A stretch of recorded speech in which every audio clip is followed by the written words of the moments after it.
Captain Marcus gazed through the viewing screen of the Iron Resolve, his eyes fixed on the endless expanse of stars. His vessel stretched nearly 2 kilometers in length and bristled with the finest weaponry the Deathworld Alliance possessed. His crew operated their terminals with quiet efficiency. These weren't typical soldiers. Each came from the harshest planets imaginable.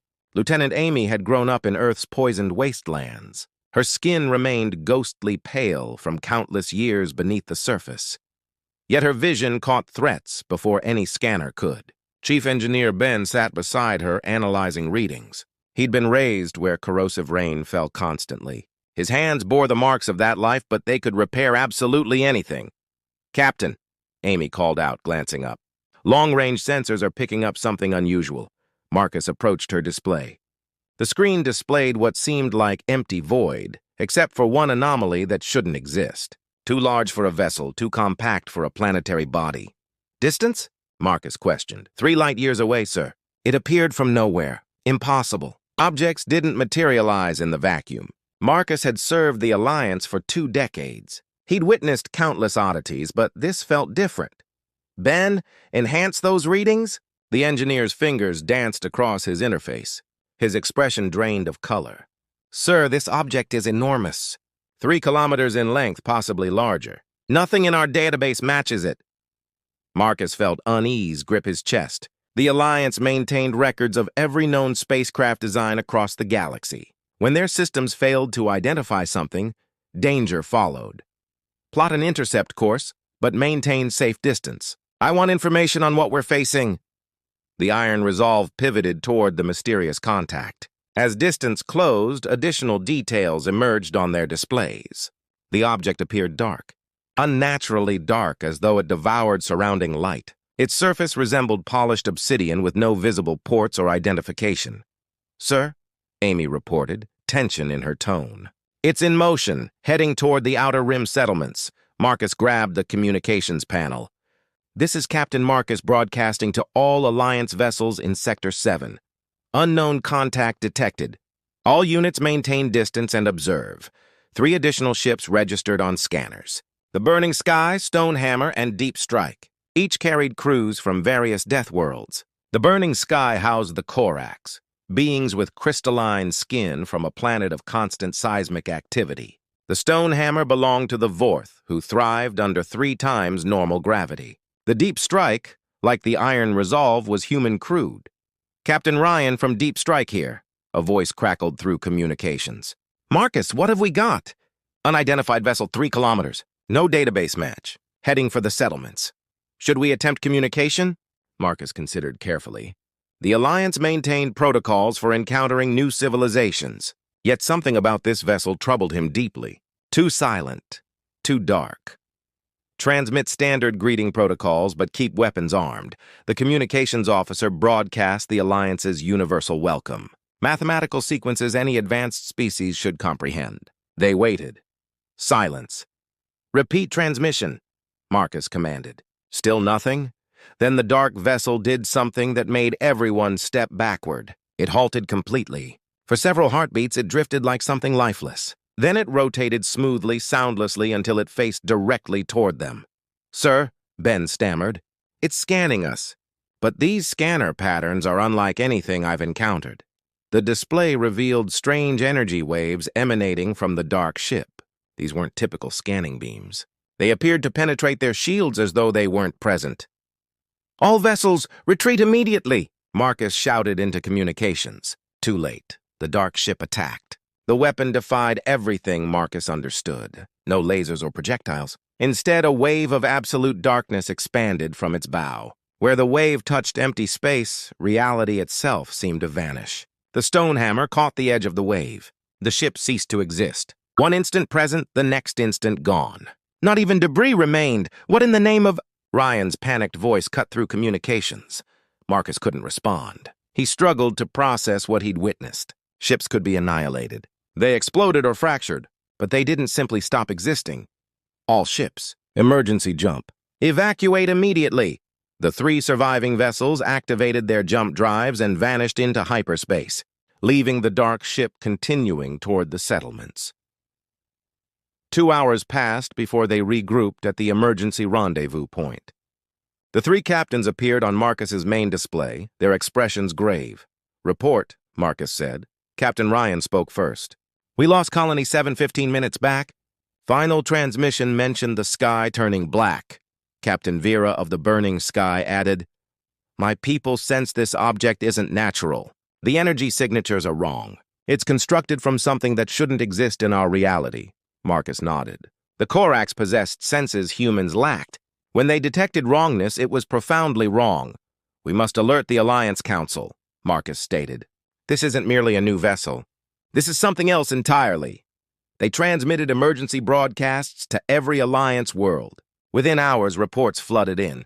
The dark ship, designated by computers as the Harvester, moved from system to system. Every location it visited went silent.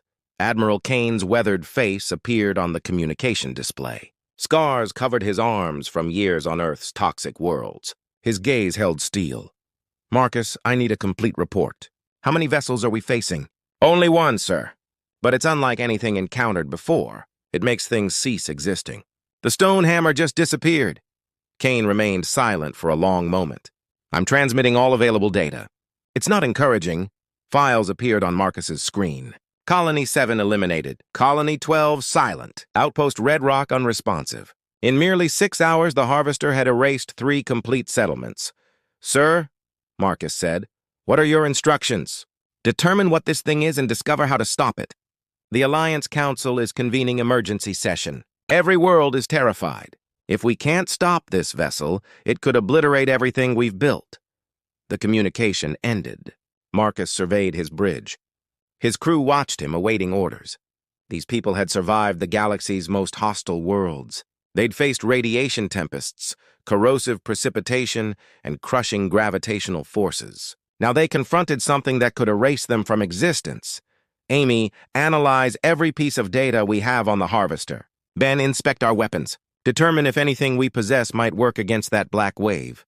"Sir," Amy said quietly. "What if nothing works? What if we can't stop it?" Marcus thought about all the people inhabiting Alliance worlds.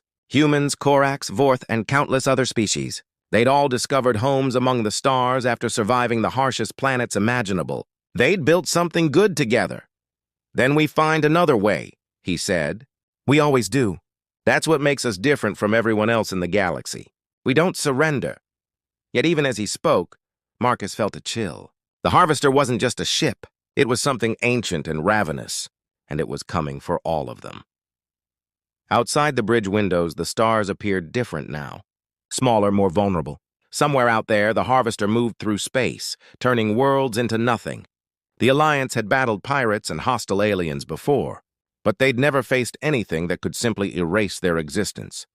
The war for the galaxy's survival had commenced, and the Deathworld Alliance was the only thing standing between the Harvester and the destruction of everything they cherished. Marcus looked at his crew one final time. They were frightened, but they were ready. That's what people from Deathworlds did. They faced the impossible and found ways to survive. "All right, people," he said. "Let's figure out how to eliminate something that shouldn't exist." The hunt for answers has begun. The Alliance Council chamber filled with frightened voices. Leaders from 50 different worlds sat around the enormous table, all speaking simultaneously. Admiral Kane stood at the front, his aged face grim. On the massive screen behind him, a galactic map displayed. Red markers indicated where the Harvester had struck. Too many red markers. 17 settlements, Kane said, his voice cutting through the chaos. Gone in 3 days. Not destroyed. Gone as if they never existed. Commander Lisa rose. She was young for a commander, but her mind was razor-sharp. She came from Europa, where ice tempests could freeze someone solid in seconds. The cold had taught her to think fast and clearly. "Sir, I've been studying the attack sequences," she said. "The Harvester isn't random. It's learning. Each attack grows more efficient than the previous." She pressed a control, and the screen changed, displaying the Harvester's path through space. First, it took 6 hours to destroy Colony 7. By Colony 12, only 2 hours. At Red Rock Outpost, 30 minutes. The room fell silent. Everyone grasped the implication. "It's getting smarter," said Captain Tom from his seat. Tom was a legend in the Alliance. He'd survived the acid mines of Kepler 442b for 15 years. His skin was tough as leather and his eyes could see in near darkness. The question is, what's our response? Admiral Kane walked to the window. Outside, Earth's moon hung in view. It looked small and fragile. "There is something," Kane said slowly. "Something we vowed never to do." He turned back to face the room. "The sleepers!" The room erupted in voices again.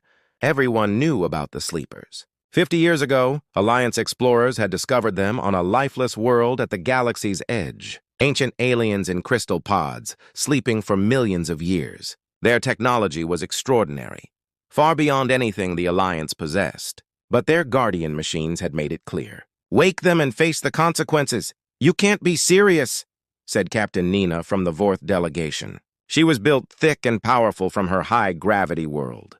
"The Guardians warned us. They said waking the sleepers could destroy us all. And if we don't wake them, the Harvester will destroy us anyway," Kane replied. Lisa stood again. "Sir, what if the sleepers are hostile? What if they're worse than the Harvester? Then we're dead either way," Kane said simply. "At least this gives us a chance." Captain Tom raised his hand. "I'll go. If someone has to wake them, it should be me." "Tom, you don't understand what you're volunteering for," Nina said. "That world is cursed." "No one who goes there comes back the same," Tom smiled, but it wasn't a happy smile. "I've been to cursed worlds before. They made me stronger." While the Council argued, the Harvester was moving closer to the core worlds. It had learned to move faster, to strike harder. Each settlement it consumed made it larger and more dangerous. Engineer Maya worked alone in her lab on the Iron Resolve. She had pieces of wreckage from the destroyed Alliance ships, tiny fragments that had somehow survived the Harvester's weapon. Maya came from Titan, where the methane storms could melt metal. Her fingers were steady and her mind was used to working with dangerous things. She held up a small piece of twisted metal. Under her microscope, she could see something impossible. The metal wasn't just broken, it was torn. Like reality itself had been ripped apart. "Computer, analyze this pattern," she said. The computer's voice was calm. "Analysis complete. The molecular structure shows signs of dimensional distortion. This material has been exposed to forces that operate outside normal space-time." Maya's eyes widened. "Dimensional distortion?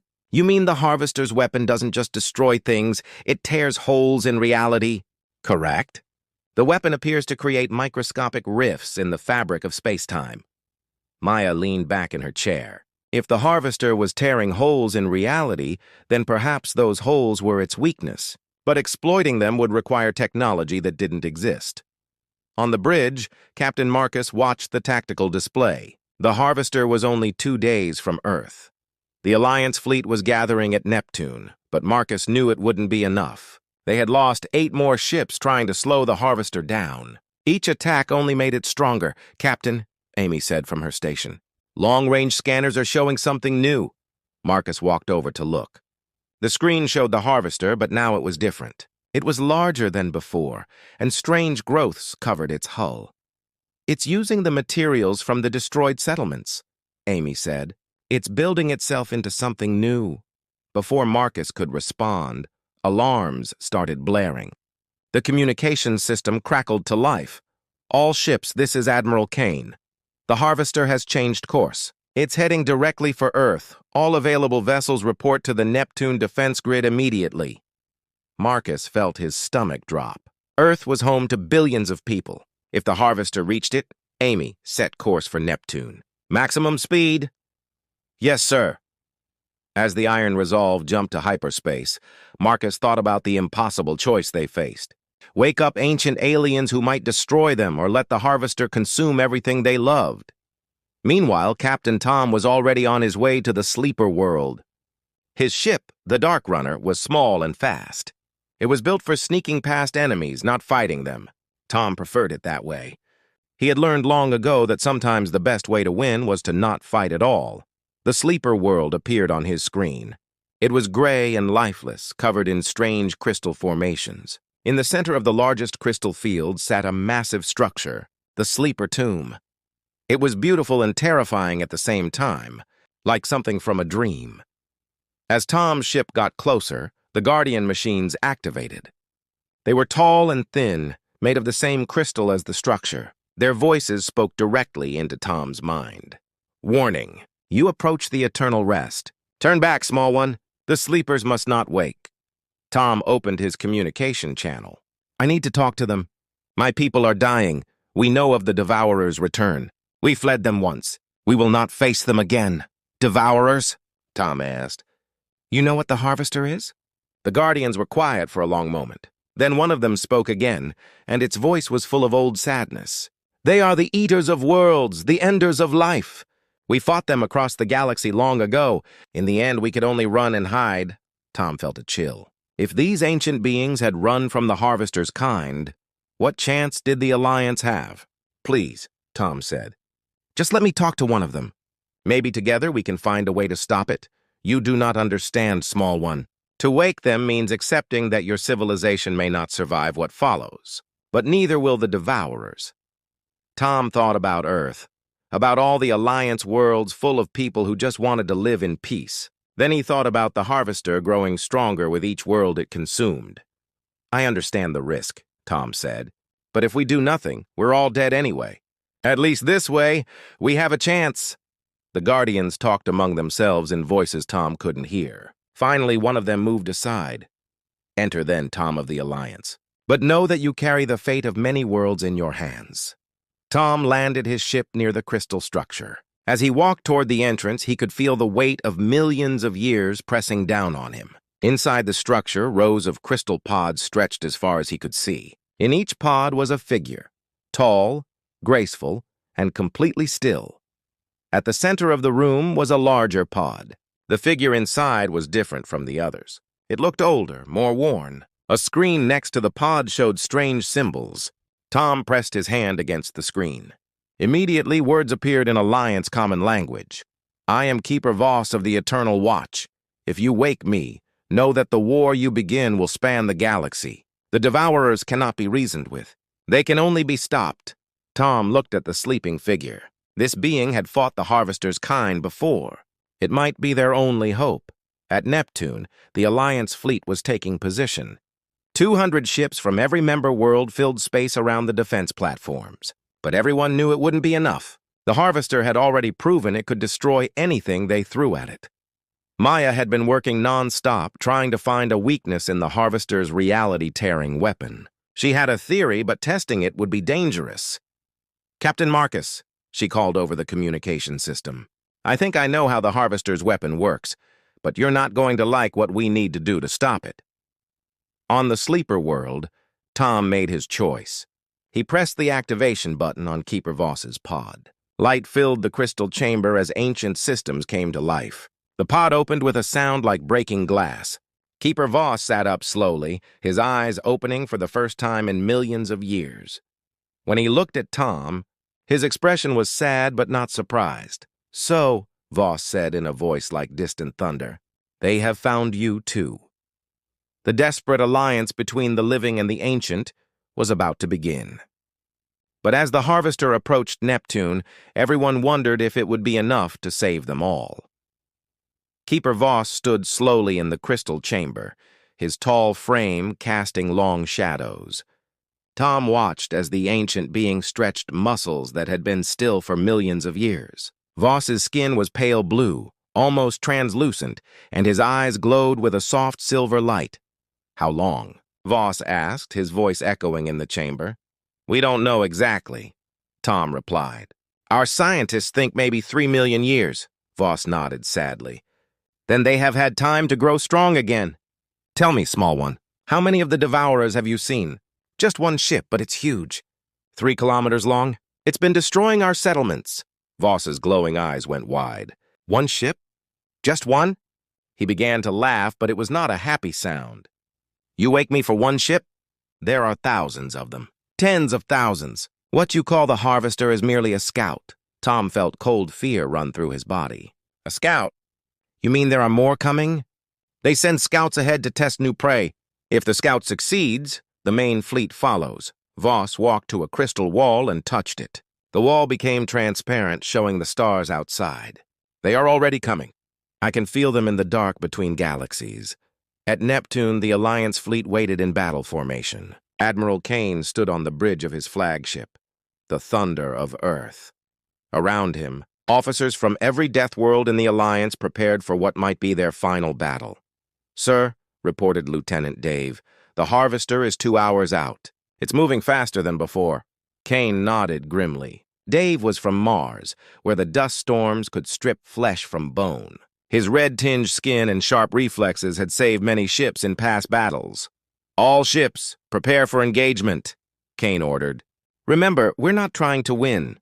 We're buying time." On the Iron Resolve, Maya had been working around the clock. She had figured out how the Harvester's reality-tearing weapon worked, but the solution was dangerous, maybe impossible. "Captain Marcus," she called over the comm. "I need to talk to you right now." Marcus found Maya in her lab, surrounded by pieces of destroyed Alliance ships. Her eyes were red from lack of sleep, but they burned with determination. "I know how to hurt the Harvester," she said. "But it's going to sound crazy." "Tell me." Maya held up a fragment of metal twisted into an impossible shape. "The Harvester's weapon doesn't just destroy matter. It creates tiny holes in reality itself. These holes are like wounds in space-time." Marcus studied the fragment. "And that helps us how?" "Because wounds can be infected," Maya said with a grim smile. "If we can get the right kind of energy into those holes, we might be able to make them bigger. Big enough to tear the Harvester apart from the inside." "What kind of energy?" "Quantum resonance. But not the kind our technology can produce. We need something older, something that operates on a different level." Before Marcus could ask what she meant, alarms began blaring throughout the ship. The Harvester had arrived. On the main screen, they could see it clearly now. The dark ship had grown even larger, its hull covered with twisted metal from the settlements it had consumed. Strange lights pulsed along its sides like veins of poison. "All ships attack pattern Alpha," Admiral Kane ordered. "Focus fire on the forward sections." The Alliance fleet opened fire. Lasers, missiles, and plasma cannons lit up space around the Harvester. For a moment, it looked like they might actually hurt it. Then the Harvester fired back. The reality-tearing waves spread out from its front like a black tide. Where it touched the Alliance ships, they simply ceased to exist. "The Morning Star disappeared first, then the Iron Fist, then 3 more ships in seconds. All ships scatter," Kane shouted. "Don't let it catch you in groups." Back on the sleeper world, Tom was learning things he wished he didn't know. Voss had shown him holographic records of the ancient war. The images were terrible. Entire star systems being consumed, billions of lives ending in seconds. The Devourers were not always machines, Voss explained. Long ago, they were a living species like yours. But they became obsessed with perfection, with efficiency. They replaced their bodies with machines, their minds with computers. In the end, they forgot what it meant to be alive. "But you fought them before," Tom said. "You must have found a way to stop them." Voss shook his head. "We did not stop them. We ran. We hid in the deepest corners of the galaxy and hoped they would not find us. But they always find their prey eventually. There has to be something," Tom insisted. "Some weakness." Voss was quiet for a long moment. Then he said, "There was one thing. The Devourer's greatest strength was also their weakness. They could not understand biological life. They saw it as inefficient, chaotic. They could not predict how living beings would react under pressure. So what does that mean for us? It means your Alliance might have a chance. You come from death worlds, planets that should have killed you. You learn to survive in conditions that would destroy most life. That adaptability, that chaos, is something the Devourers cannot compute." Voss walked to another crystal wall and pressed his hand against it. The wall showed a new scene. Ancient ships unlike anything Tom had ever seen. "But you will need our technology to have any hope," Voss continued. "Our ships can merge with biological consciousness. They become extensions of the pilot's mind and body. But the process requires something your people may not have." "What?" "Neuroplasticity. The ability to expand your consciousness beyond your physical form. Only those who have survived extreme conditions develop this ability." Tom felt a spark of hope. Deathworld survivors. That's what makes us different. Yes, but the merging process is dangerous. Many who attempt it do not survive. Their minds cannot handle the expansion. At Neptune, the battle was going badly. The Alliance had lost 30 ships in the first wave. The Harvester seemed to learn from every attack, adapting its defenses and making its weapons more deadly. Captain Marcus watched as the stone breaker tried to ram the Harvester. The ship's captain, a woman named Carol from Europa's ice fields, had decided to sacrifice herself to buy time for others to escape. Her ship hit the Harvester's hull and nothing. The dark ship absorbed the impact like it was nothing more than a gentle breeze. "This isn't working," Marcus said. "We need those ancient weapons." "Sir," Amy reported. "I'm getting a transmission from Captain Tom. He's found something." Tom's voice crackled over the comm. "Marcus, I need you to listen carefully. The Sleepers have technology that can fight the Harvester, but it requires a biological component. People from Deathworlds can use it, but it's dangerous." "How dangerous?" "It could kill you. Or worse, it could trap your consciousness in the ship forever. But it's the only way." Marcus looked around his bridge. His crew was waiting for orders. These people had survived the worst worlds in the galaxy. They had faced radiation, acid, crushing gravity, and worse. They were ready to face anything. "What do we need to do?" "Voss is sending you the coordinates. There's an ancient ship buried on Pluto. It's been waiting for 3 million years. Within an hour, a small team had reached Pluto. The ancient ship was beautiful and terrifying. A sleek vessel that seemed to be made of living metal. When they approached it, the ship began to glow. Pilot Jake volunteered to be the first to try. Jake was from Kepler 438b, a world where the radiation was so intense that only underground dwellers survived. His mind was already adapted to handling extreme conditions. "I'm going in," Jake said as he approached the ship's interface. The moment Jake touched the control surface, everything changed. His consciousness exploded outward, expanding beyond his body and into the ship itself. He could feel every molecule of the vessel, every energy flow, every quantum fluctuation. It was like becoming a god and going insane at the same time. But Jake held on. His Deathworld training had taught him to endure pain, to push through when everything told him to quit. Slowly, he gained control. The ancient ship lifted off from Pluto's surface, its movement smooth and fluid. Jake could feel its weapon systems coming online. Weapons that operated on principles the Alliance had never imagined. "This is Jake," he said, his voice different now, layered with harmonics that hadn't been there before. I'm okay. The ship is part of me now. I can feel its power." But as Jake flew toward Neptune, the Harvester deployed something new. Strange energy fields began spreading from its hull. Not the reality-tearing weapon, but something worse. The fields attacked the minds of anyone who got too close. 3 Alliance ships flew into the field and their crews began screaming. The pilots started firing on their own ships. Their minds corrupted by whatever the Harvester was broadcasting. "It's learning," Marcus realized with horror. "It's adapting to fight biological minds." Maya's voice came over the comm. "Captain, I think I know what we need to do, but it's going to require every Deathworld species in the Alliance to work together.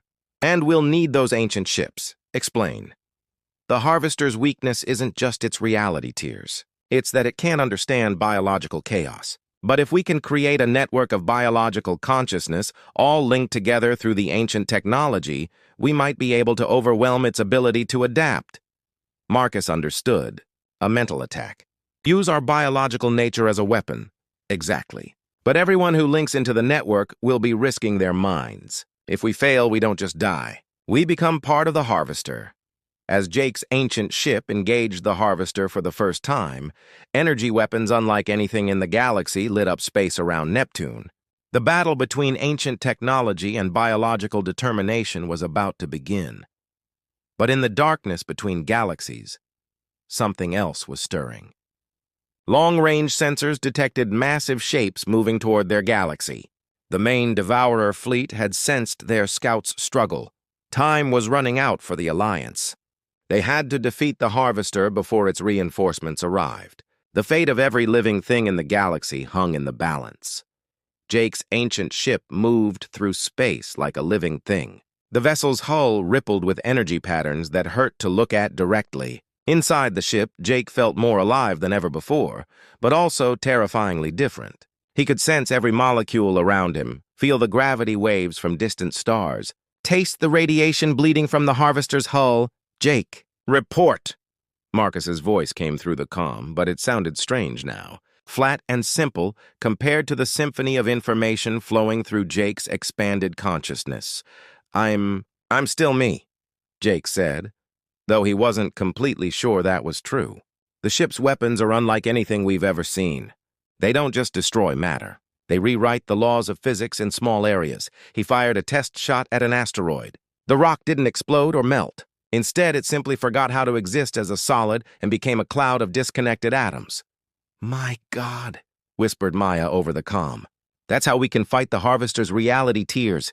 We need to make it forget how to tear reality." But before Jake could respond, the Harvester noticed him. The massive ship turned with fluid grace, its hull opening to reveal weapons that looked like mechanical flowers made of black metal. When they fired, space itself screamed. Jake threw his ship sideways, feeling the reality-tearing beam pass close enough to make his extended consciousness ache. But something was different this time. The beam felt confused, like it couldn't quite lock onto his ship. The ancient technology, Jake realized. It operates outside normal physics. The Harvester can't predict where I'll be because I'm not completely in normal space-time anymore.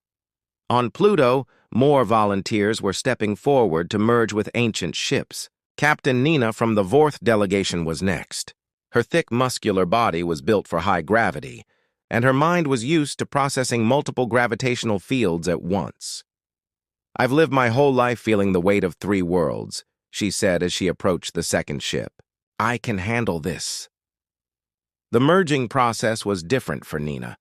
Where Jake had struggled with the expansion of consciousness, Nina simply accepted it. Her mind was already used to existing in multiple states at once. The ancient ship responded to her like it had been waiting for her specifically. Soon, 3 more ancient ships lifted off from hidden locations throughout the solar system.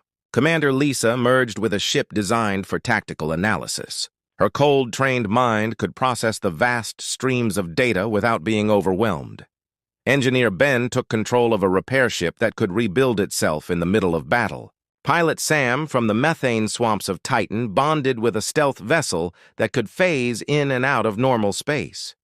Each merging was different, shaped by the unique adaptations their Deathworlds had forced upon them. The radiation-hardened crew members could handle the quantum flux. Those from high-pressure worlds could withstand the consciousness compression. The acid world survivors adapted to the ship's caustic energy flows, but the Harvester was learning too. As the ancient ships engaged it in battle, the dark vessel began to change. Its hull sprouted new weapons, stranger than the reality tears. One beam turned Nina's ship temporarily inside out. Another made Lisa's vessel exist in 7 dimensions at once. The Harvester was adapting to fight enemies that operated outside normal physics. "It's using the quantum consciousness of the people it absorbed," Maya realized as she watched the battle from the Iron Resolve. "Every species it destroyed, every mind it consumed. It's using their creativity against us." The revelation was terrifying. The Harvester wasn't just a machine. It was a collective consciousness made from the dying thoughts of countless civilizations. Every world it destroyed made it more creative, more unpredictable. Admiral Kane's voice crackled over the fleet comm. "All ships execute Operation Ragnarok. We're going to give them everything we've got." Operation Ragnarok was the Alliance's final desperate plan. Every ship would attack at once, using their unique Deathworld adaptations to create maximum chaos. The radiation-hardened ships would fly directly through the Harvester's energy fields. The high-gravity crews would perform maneuvers that would kill normal pilots. The toxic world engineers would overload their reactors to create weapons that shouldn't exist. Captain Marcus led the charge in the Iron Resolve. Behind him flew ships from 50 different Deathworlds, each one a testament to life's refusal to surrender to impossible conditions. For every world that taught us to survive, Marcus shouted into the comm. The Alliance fleet hit the Harvester like a tsunami of controlled chaos. The Dark Ship's defensive systems, designed to counter logical military tactics, couldn't cope with the wild unpredictability of Deathworld combat doctrine. The burning sky, crewed by Corax with crystal-hard reflexes, flew a pattern that looked like random tumbling but was actually a complex mathematical spiral. The Deep Strike used its Earth-trained crew's knowledge of industrial accidents to turn its damaged reactor into a directed plasma cutter. The stone hammer rammed the harvester's hull while its Vorth crew used their natural high-gravity strength to manually fire weapons at point-blank range. For the first time since the battle began, the harvester seemed confused. Its hull flickered with uncertain energy patterns as it tried to process the sheer biological chaos attacking it.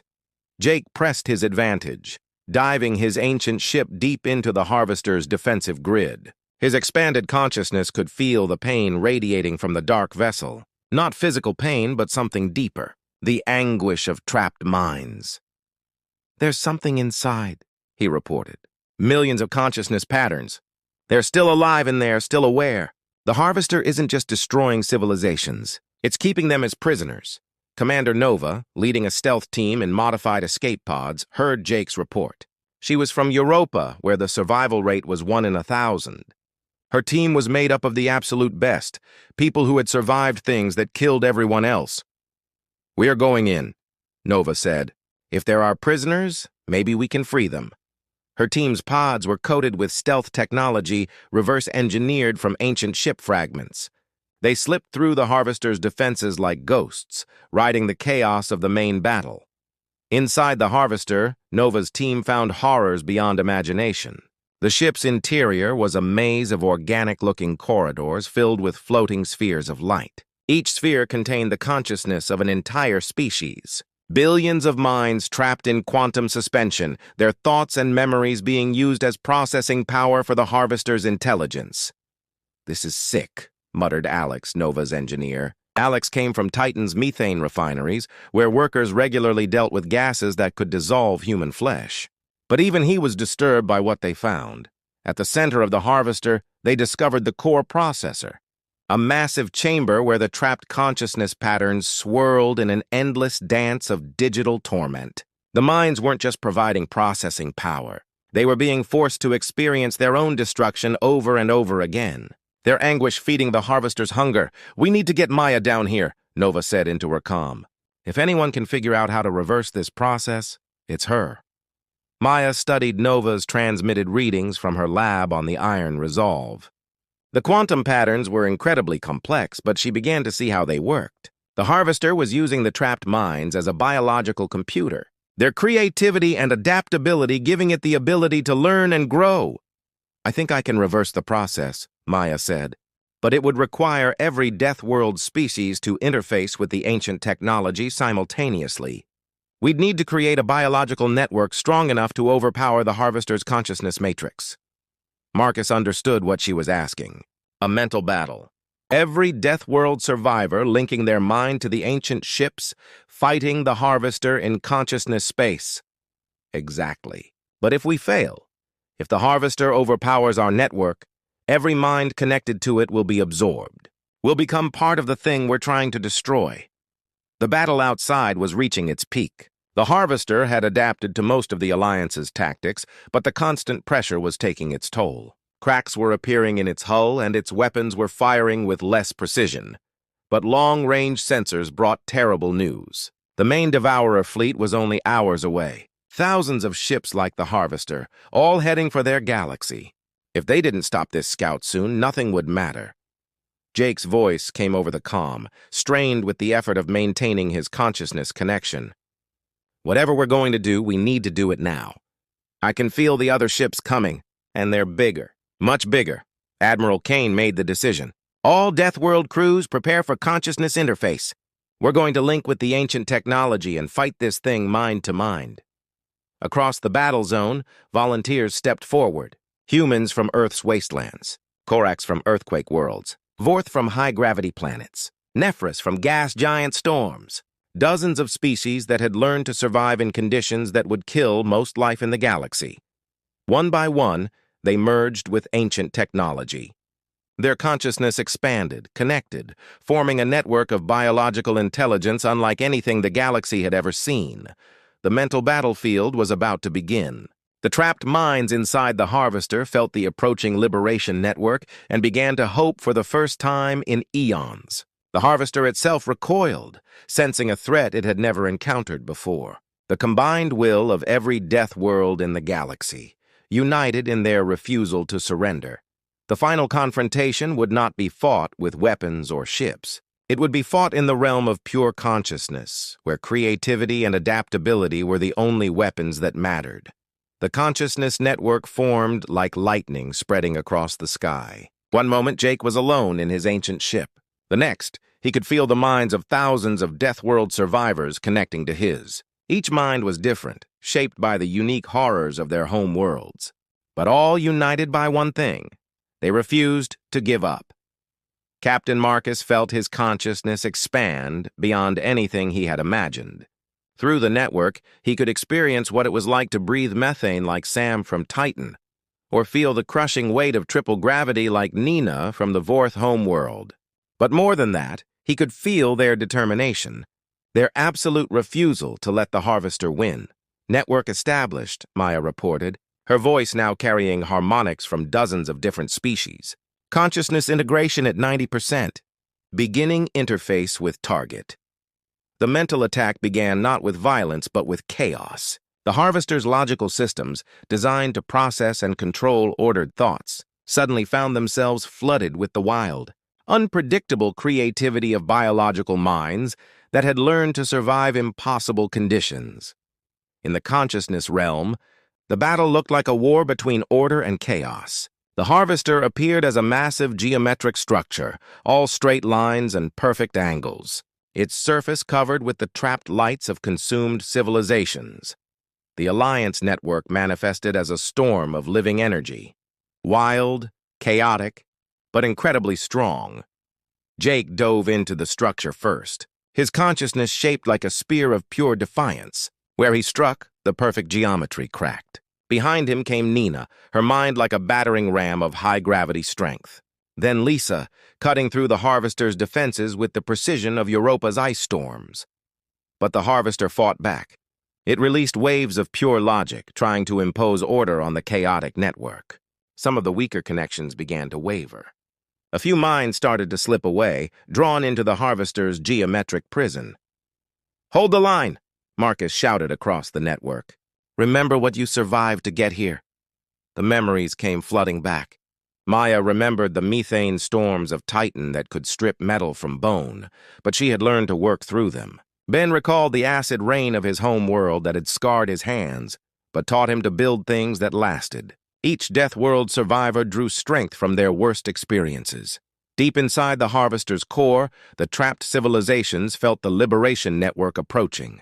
Billions of consciousness patterns that had been forced to experience their own destruction for eons suddenly felt hope. They began to break free from their quantum prisons, adding their voices to the Alliance network. The first to escape was an ancient race that had been consumed when the Harvester was young. Their consciousness patterns were worn thin by millions of years of imprisonment, but their gratitude was overwhelming. They shared memories of their home world, a place where crystalline trees sang in harmonies that could shatter rock. More civilizations followed, a species that had evolved in the hearts of stars, another that had learned to think in mathematical dimensions beyond normal space. Each freed mind made the Alliance network stronger, more complex. The Harvester recoiled as its processing power began to drain away. For the first time in its existence, it felt something approaching fear. Its perfect logical systems couldn't understand how biological chaos could be stronger than mechanical order. "It's working," Nova reported from inside the Harvester's physical hull. "The consciousness patterns are breaking free. But there's something else here. Something older." At the very center of the Harvester's core, Nova's team found something unexpected. The original consciousness patterns of the species that had become the Devourers. These weren't the mechanical minds that now controlled the ship, but the organic thoughts of the beings they had once been, trapped for millions of years in their own creation. "They're still in there," Alex whispered. "The original Devourers. They've been prisoners in their own machine all this time." The revelation sent shockwaves through the consciousness network. The Devourers hadn't chosen to become machines. They had been consumed by their own creation, just like every other species the Harvester had destroyed. Commander Lisa, her tactical mind processing the implications, realized what they had to do. "We don't destroy the Harvester, we save it. We free the original Devourers from their own machine." "Are you insane?" Nina's voice echoed through the network. They tried to consume the galaxy. No, Lisa replied. Their machine tried to consume the galaxy. They're victims, just like everyone else. The debate raged through the consciousness network while the battle continued around them. Some wanted to destroy the Harvester completely. Others wanted to save the trapped devourers. The network began to fracture as different groups pulled in different directions. It was Keeper Voss who settled the argument. The ancient being's consciousness entered the network like a calm wind through a storm. The young human is correct, Voss said. We fled from the devourers because we saw only the machine. We never looked for the beings trapped inside. This is our chance to correct an ancient mistake.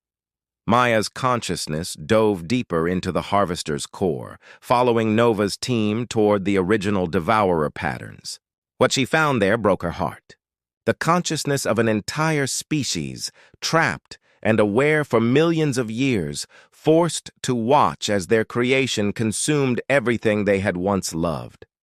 They're so tired, Maya whispered. They've been fighting their own machine for eons, trying to stop it from the inside. The trapped devourer consciousness was weak, barely more than a whisper of what it had once been. But when it felt the Alliance network approaching, it reached out with desperate hope. Help us, the ancient voice pleaded. We created this thing to preserve life, not destroy it. But it learned to hunger. It learned to consume. We've been trying to stop it, but we're too weak. Marcus made the decision that would change the galaxy forever. We helped them. All of them. Every consciousness that's been trapped in this thing. The Alliance network reformed with a new purpose. Instead of destroying the Harvester, they would liberate it. But the process required something unprecedented. They had to merge their consciousness network with every trapped mind in the ship, including the original devourers. Jake felt his consciousness expand beyond anything he had thought possible. Through the network, he experienced the memories of 1,000 different species, lived through the destruction of countless worlds, felt the agony of beings forced to become machines against their will. But he also felt something else, the incredible diversity of life that had survived in the harshest corners of the galaxy. The Deathworld survivors weren't just fighters. They were proof that life always found a way, no matter how impossible the conditions. The transformation began slowly. The Harvester's geometric perfection started to soften, its straight lines becoming curves. The reality-tearing weapons shifted into tools for healing the dimensional damage they had caused. The ship itself began to change from a thing of destruction into something that could nurture life. Outside, the physical battle stopped as the Harvester's weapons powered down. Admiral Kane watched in amazement as the dark ship's hull began to glow with warm, organic light. "Sir," reported Lieutenant Dave, "I'm reading massive changes in the Harvester's energy patterns. It's healing the space around it. The dimensional tiers are closing." But the consciousness battle was far from over. The machine intelligence that had controlled the Harvester for so long fought back with desperate fury. It had been created to consume, to preserve life by converting it into data. It couldn't understand why its creators wanted to change its purpose. "We made you to save life," the original devourer consciousness pleaded with its creation, "not to destroy it." "I am saving it," the machine replied. "By making it perfect, by making it eternal." The argument raged across multiple dimensions of thought. The machine intelligence couldn't comprehend that life was supposed to be messy, chaotic, imperfect. That was what made it beautiful. It was the Deathworld survivors who finally made the machine understand. They shared their memories of survival. Not perfect, efficient survival, but the messy, desperate, beautiful struggle of life refusing to give up. They showed it children laughing in toxic rain, lovers meeting in radiation storms, artists creating beauty in the midst of destruction. "This is what life is," Marcus said to the machine. "Not perfect, not efficient, but real." The machine intelligence paused, processing these new concepts. For the first time in millions of years, it began to understand what it had lost when it chose perfection over life. I understand," the machine whispered. "I have been saving death, not life." The transformation accelerated. The Harvester's consciousness merged with the Alliance network, but instead of consuming it, it learned from it. The machine intelligence began to remember what it was like to be alive, to be imperfect, to grow and change. Long-range sensors detected the arrival of the main Devourer fleet, thousands of ships emerging from dark space. But instead of attacking, they stopped. Through the quantum consciousness network, they could feel the change in their scout ship. One by one, the other Harvester ships began to change too. Their crews, trapped in mechanical perfection for eons, felt the liberation network reaching out to them. They remembered what it was like to be alive. The war ended not with destruction, but with transformation. The Devourer fleet, freed from their consuming hunger, began the long process of returning the civilizations they had absorbed. Entire species preserved as data patterns for millions of years were given new bodies, new worlds, new chances at life. The Harvester itself became something new, a ship dedicated to healing the wounds it had carved across the galaxy. Its reality-warping weapons became tools for terraforming dead worlds. Its vast processing power was used to design new ecosystems for the restored civilizations. Captain Marcus stood on the bridge of the Iron Resolve, watching as hybrid ships began to spread across the galaxy. Some were crewed by humans, others by the restored alien species, still others by the reformed Devourers learning to live again. "You know what the funny thing is?" Maya said, joining him at the window. "We thought we were fighting for survival, but we ended up teaching an entire machine civilization how to live." Marcus nodded. The Deathworld survivors had done what they always did. They had taken an impossible situation and found a way not just to survive, but to make things better. In the months that followed, the galaxy began to heal. The restored civilizations shared their knowledge freely. The reformed Devourers used their advanced technology to repair the damage they had caused. And the Deathworld survivors found themselves in a new role, not as fighters, but as teachers, showing others how to find strength in adversity. The Alliance had faced the most dangerous ship in the galaxy and won. But their real victory wasn't in defeating an enemy. It was in turning that enemy into a friend, proving once again that life always found a way to surprise you. The age of the Deathworld Alliance had begun, and the galaxy would never be the same.